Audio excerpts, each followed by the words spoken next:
Fala galera, estou de volta aqui com a nossa série Coisas que Levei Tempo para Aprender.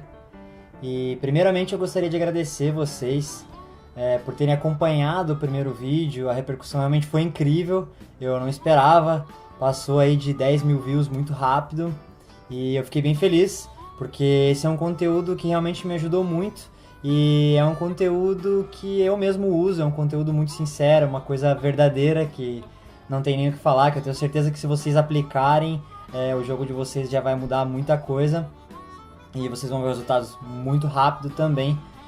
E é isso. Eu não posso falar com certeza de quanto em quanto tempo eu vou lançar os vídeos da série, porque afinal esse ano eu tô com uma meta muito grande dentro do poker mesmo, e isso me toma muito tempo. Então eu sou um jogador profissional de poker, eu não vivo do poker.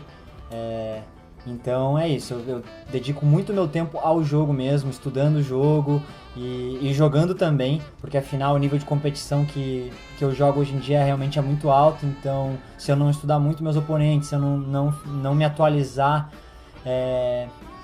realmente eu fico para trás e acabo não ficando aí no topo da cadeia alimentar.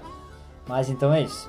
E falando sobre o assunto de hoje, a parte 2 desse artigo fala sobre posição, e eu acho que esse capítulo, com as minhas atualizações, ele ficou bem especial, ele ficou bem legal. Eu acho que todo mundo, quando começa a aprender a jogar poker, já aprende que posição é uma das coisas mais importantes do jogo, e eu concordo com isso. Se você ainda não sabe o porquê posição é tão importante assim, experimente jogar, não sei, um heads up, cash game ou city go mesmo, contra um jogador que é muito bom pós-flop, que você vai sentir como ele vai conseguir te explorar muito quando ele está em posição. Então é isso, eu tentei desmistificar algumas coisas e passar realmente a minha visão sobre posição nesse capítulo. Eu espero que vocês gostem e bora pro conteúdo. Para começar o nosso conteúdo, eu já quero passar um insight muito importante que eu uso bastante e me ajuda muito a escolher a estratégia que eu vou usar naquele momento, que é esse aqui.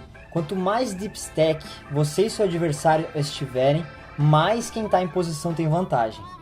O que isso significa? Significa que quando você estiver fora de posição, é muito mais interessante você jogar potes menores contra o seu adversário, especialmente se ele for bom. Obviamente que se ele for um adversário ruim, é um pouco mais fácil, é diferente, você pode explorar ele de outras formas. Mas de uma forma geral, procure jogar potes menores fora de posição. E se for para jogar um pote grande, realmente escolha mãos muito fortes. E para equilibrar com essas mãos muito fortes, escolha mãos que não são tão fortes, mas podem se tornar muito fortes. E quando o short stack é o oposto. Por quê? Não que seja o oposto, obviamente que o jogador em posição sempre vai ter vantagem, porém, quando tá mais short stack, o jogador fora de posição, ele ganha muita vantagem, porque qualquer pedaço que ele acertar do flop já é um bom motivo para ele jogar, por exemplo, de check shove, check a win no seu continuation bet.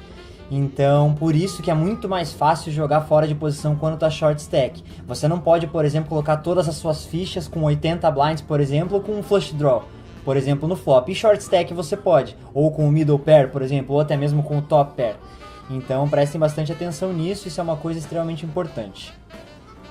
Falando ainda sobre jogar fora de posição, um conceito que é sempre importante lembrar é que o small blind é a pior posição da mesa.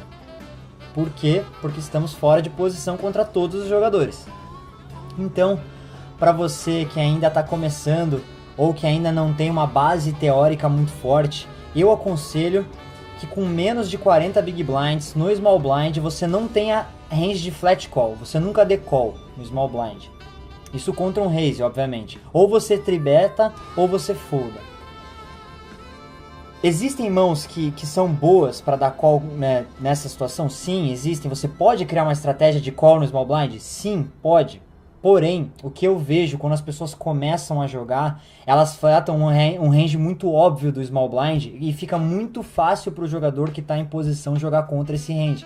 Por exemplo, eu sei que muitas pessoas veem um raise do cutoff ou do button, que seja, e elas têm, por exemplo, rei dama, ou as 10 off, as valete off, e elas não querem tribetar por medo de o oponente dar o win, ou reagir de outra forma, né, dando for bet, ou jogar um pote muito grande fora de posição com essas mãos, mas ao mesmo tempo elas não equilibram contra as mãos, elas não sabem como criar esse range bem equilibrado, e fica muito óbvio pro cara que está em posição que ela tá fletando esse tipo de range. No caso, essas Broadways e Broadways suited. E, tirando isso, ainda tem o risco do Big Blind dar squeeze ou do Big Blind dar call também, e aí você jogar um pot three-way com a pior posição relativa, que nunca vai ser legal. Às vezes é melhor, às vezes você ganha mais dinheiro com o tribet e o teu oponente foldando do que às vezes você dando call para realizar a equidade da sua mão, aí o Big Blind dá call junto e também você acaba jogando aquele pote com 3 pessoas que você vai ter que jogar de uma forma muito mais honesta, porque afinal você está jogando contra 2 ranges e não um só. O Big Blind também não é uma boa posição. Uma coisa que eu quero deixar clara aqui é que não existe nenhum jogador no mundo que consiga ganhar dinheiro no Big Blind e no Small Blind. Se você procurar em qualquer database que o jogador tenha online, aí, em milhões de mãos que, por exemplo, eu tenho, eu perco dinheiro no Small e no Big Blind. Então o Big Blind também é uma posição muito ruim, porém você pode dar muito mais call do que no Small Blind por motivos óbvios. Você tem um desconto já de um blind na mesa e segundo que você está fechando a ação naquele momento, diferente do Small Blind.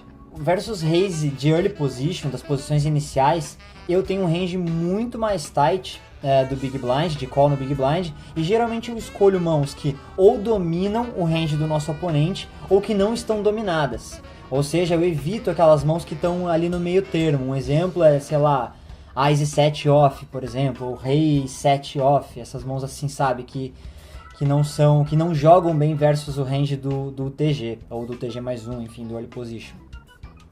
Contra raises de posições finais, obviamente que você pode abrir muito mais o seu range, dar call muito mais marginal, porque afinal agora você está jogando contra ranges que variam entre 30% a 60% das mãos, diferente de quando é de posição inicial, que geralmente os oponentes abrem entre 10% a 18%, por exemplo.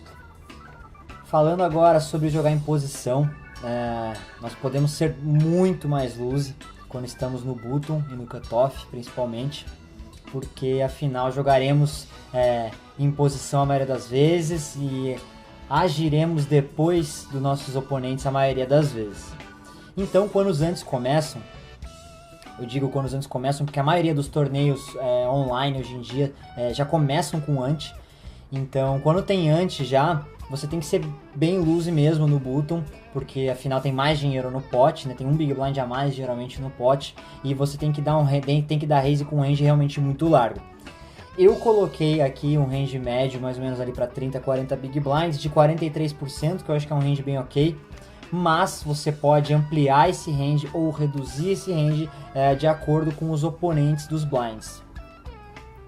Quando se trata de cutoff, uma posição antes do button, para quem não sabe, você ainda assim pode ser loose, mas tem que ter muito mais cuidado, principalmente quando o button é um cara muito bom. Então eu acredito que entre 25% e 35% já é uma quantia interessante, é uma quantia bem ok para você abrir do cutoff. Perceba que a diferença é grande mesmo, 25 e 35, mas justamente porque depende muito do button. Se você percebe que o button é um cara muito tight, você pode abrir um range muito mais largo. Se você vê que o button e os blinds são caras mais looses, você tem que jogar de uma maneira muito mais tight. Basicamente eu tiro muito desses connectors off que eu abriria do button, eu tiraria do cutoff. Também tiraria, por exemplo, o 10 e 7 suited, os reis suited muito baixo, dá pra você tirar alguns. E até alguns ases off, eu tiro uma boa parte deles quando o button e os blinds são agressivos. Bom, já que estamos abrindo muitas mãos em posição, você deve compensar isso sendo muito mais agressivo, principalmente em boards secos, em boards que não tem muitos straight draws. Você pode agredir bastante e geralmente você não precisa de uma aposta muito grande. Mas vocês devem também ter muito cuidado com boards muito molhados, que são os boards geralmente com cartas entre 8 e dama, 8 e rei. Por quê? Porque geralmente o range de flat dos nossos oponentes contém muitas dessas cartas. Então, vamos supor um exemplo, você abre com 5/5 do cutoff, o button te paga e o board vem aí dama valete 8, por exemplo. É um spot que definitivamente você não deve dar continuation bet, porque esse flop acerta em cheio o range do button, então você tem que jogar de uma maneira muito mais honesta. Então é isso, galera. Esse foi o nosso conteúdo de hoje sobre posição. Eu espero que vocês tenham gostado. Se você curtiu, dá um joinha aí no vídeo, dá um subscribe no nosso canal, compartilha aí o vídeo com quem você gosta, com quem acha que iria acrescentar alguma coisa. E é isso aí. Os comentários são muito bem-vindos também. Eu fiquei muito feliz com o vídeo anterior. Então é isso, galera. Muito obrigado. Até a próxima. Valeu!